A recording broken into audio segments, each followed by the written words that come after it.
अफजल भाई क्या चीज बना रहे हैं आप? ये पानी और सरसों का तेल बना रहा हूँ।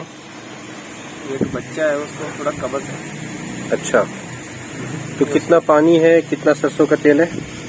ये 15 सीसी पानी है और 15 सीसी तेल है। सरसों का तेल है। सरसों का तेल। अच्छा, तो इससे कब्ज वगैरह जो है जानवर की ठीक हो जाती सही है।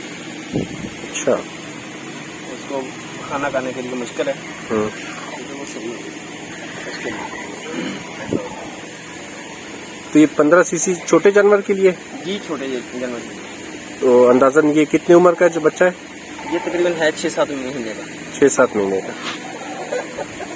इसको थोड़ा कब्ज है, कब्ज की वजह से। कब्ज की वजह से बना रहे हैं। तो ये 15 सीसी पानी करेगा, 15 सीसी तेल करेगा, इसको मिक्सिंग कर लेगा हम। ये 3 सिरिंज बन जाएगा 10 सीसी वाला। 10 सीसी। अच्छा, और बाकी बचा हुआ तेल सर पे लगा रहे हैं? जी, बचा हुआ तेल सर पे लगाना चाहिए।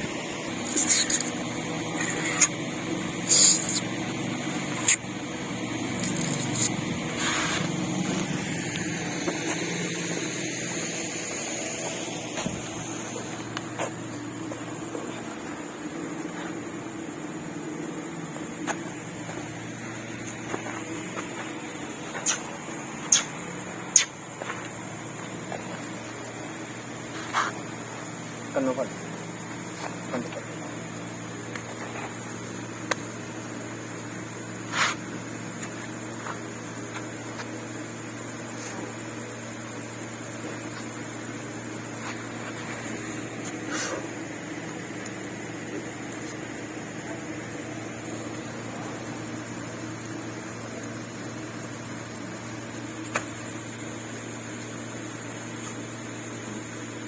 चलो।